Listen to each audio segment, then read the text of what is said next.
서신서 서론. 구약성경에 17편의 선지서가 있듯이 신약성경에는 21편의 서신서가 있습니다. 그중 바울 서신이 13개로 단연 압도적입니다. 먼저 유념해야 할 점은 서신서는 불신자들에게 보내진 전도편지가 아니라 교회, 즉 그리스도인들에게 보내졌다는 사실입니다. 그렇다면 서신을 기록하여 각 교회에 보낸 목적이 무엇인가? 세 가지로 요약할 수가 있습니다. 성도들을 복음 진리로 견고하게 세워주기 위해서인 것이고, 하나님의 자녀답게 살아가게 하기 위해서입니다. 이단에 미혹되지 않도록 경계하기 위해서입니다. 오늘날도 많은 그리스도인들이 견고하게 서 있는 신앙인이 되지 못하고 젖이나 먹고 단단한 식물은 못 먹을 자로 머물러 있습니다. 또한 옛사람의 행실을 벗어버리지 못하고 옛 행실 그대로 살아가는 사람들이 있습니다. 그리고 옛길에서 넘어지게 하며 곁길 곧 닦지 아니한 길로 행케 하려는 이단들은 있기 때문에 오늘날도 서신서들이 적실성이 있는 것입니다. 먼저 경고케 함부터 생각해 보겠습니다. 허물과 죄로 죽었던 심령이 거듭나게 될 때에는 누구를 막론하고 어린아이로 태어나게 됩니다. 이들을 온전한 사람을 이루어 그리스도의 장성한 분량이 충만한 데까지 자라게 해야 하는 것입니다. 사도 바울은 로마서의 서두에서 기록 목적을 너희를 경고케 하려 함이니 하고 말씀하고, 마치면서 또다시 이 복음으로 너희를 능히 경고케 하실 지혜로우신 하나님이라고 말씀합니다. 그렇습니다. 로마서를 보낸 후 10년도 못 되어서 네로의 대박해가 일어났으나 로마서를 통해서 경고하여진 성도들은 넉넉히 승리할 수가 있었던 것입니다. 바울은 고린도 교회에 보낸 서신에서도 주께서 너희를 우리 주 예수 그리스도의 날에 책망할 것이 없는 자로 끝까지 경고케 하시리라 하고 시작을 해서는 끝마칠 무렵에 그러므로 내 사랑하는 형제들아 경고하며 흔들리지 말며 항상 주의 일에 더욱 힘쓰는 자들이 되라 하고 권면을 합니다. 바울만이 아니라 베드로 사도도 너희를 친히 온전케 하시며 굳게 하시며 강하게 하시며 터를 경고케 하시리라 하고 말씀합니다. 이것이 서신서를 기록한 첫째 목적입니다. 그렇다면 성도들을 경고케 세워주는 것은 무엇으로 되는 것인가 하는 점입니다. 이에 대해 바울은 내가 너희를 주와 및 그 은혜의 말씀에 부탁하노니 그 말씀이 너희를 능히 든든히 세우사 합니다. 이 점에서 은혜의 말씀이라 한 점을 주목해야만 합니다. 먼저 은혜란 무가치한 자에게 베푸시는 호의입니다. 그러므로 성도들이 은혜 입기를 원하는가? 그렇다면 하나님께서 우리를 구원하시기 위해서 창세기로부터 시작하여 자기 아들을 아끼지 아니하시고 내어주기까지 하신 하나님의 행사를 먼저 더 많이 전해주어야만 합니다. 이것이 은혜의 말씀이요 환난과 시련 등에서 성도들을 견고하게 세워주는 것은 무가치한 우리들에게 베풀어 주신 은혜의 말씀인 것입니다.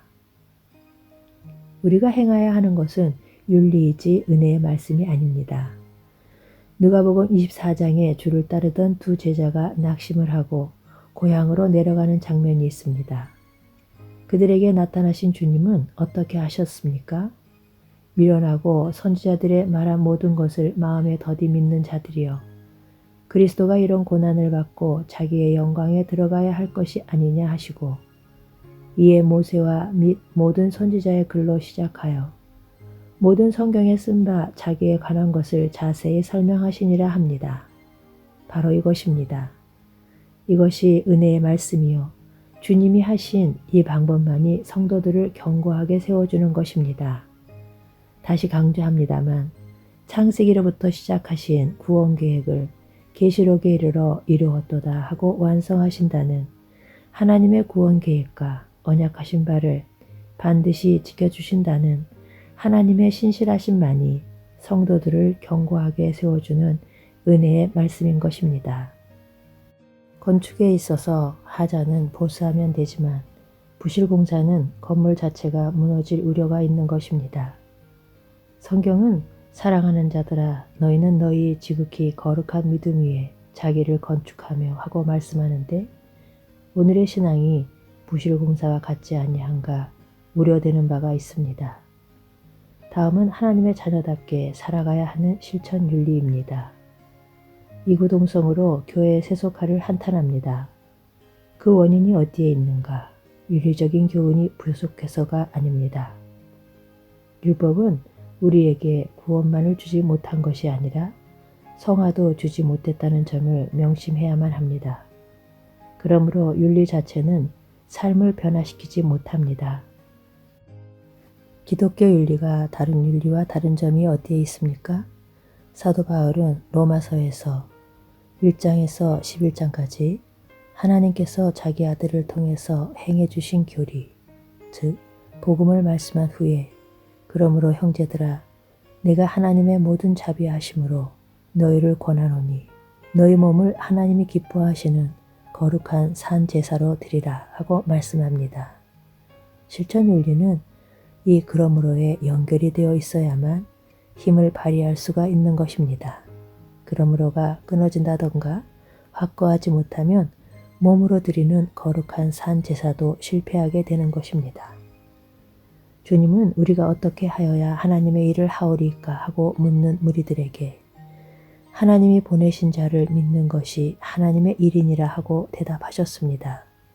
다시 말하면 사람이 무엇을 행해야 하는 것보다 하나님께서 우리를 위해서 행해 주신 은혜를 깨닫고 믿는 것이 먼저라는 뜻입니다. 사도 바울은 그리스도의 사랑이 우리를 강건하시는도다 합니다. 순종의 삶을 살지 않을 수 없도록 잡아당긴다는 것입니다. 그리스도의 무슨 사랑입니까? 우리가 생각건대 한 사람이 모든 사람을 대신하여 죽었은즉 모든 사람이 죽은 것이라 한 하나님의 아들이 벌레 같은 나를 위해서 대신 죽어주셨다는 사랑입니다. 어디에 있는 사랑입니까? 우리에게 주신 성령으로 말미암아 하나님의 사랑이 우리 마음에 부은 바 됨이니 한 마음에 부어진 사랑입니다. 성도들의 마음에 하나님의 사랑을 부어줄 수 있는 것은 윤리가 아니라 복음입니다. 사도 요한은 주를 향하여 이 소망이 있는 자마다 그의 깨끗하심과 같이 자기를 깨끗하게 하느니라 합니다. 문제는 분명해진 것입니다. 현대교회가 거룩한 구별됨을 상실하게 된 원인은 다름 아닌 복음을 잃어버렸기 때문입니다. 그러므로 서신서들은 먼저 교리를 증거한 후에 윤리를 권면하고 있는 구조인 것입니다.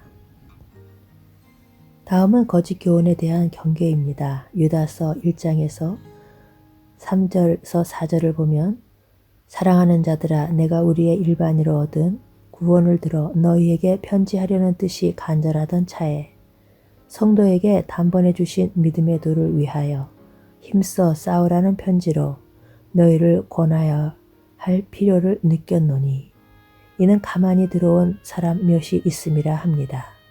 주님은 거짓 선지자가 많이 일어나 많은 사람을 미혹하게 하겠으며 불법이 성함으로 많은 사람이 사랑이 식어지리라 하고 경계하셨습니다.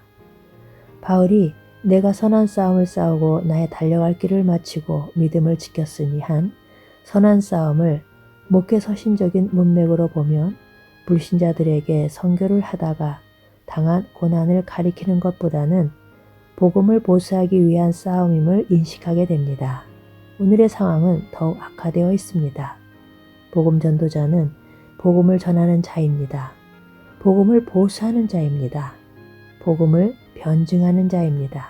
그리하여 우리가 너희에게 전한 복음 외에 다른 복음을 전하면 저주를 받을지어다 하는 이것이 변증입니다.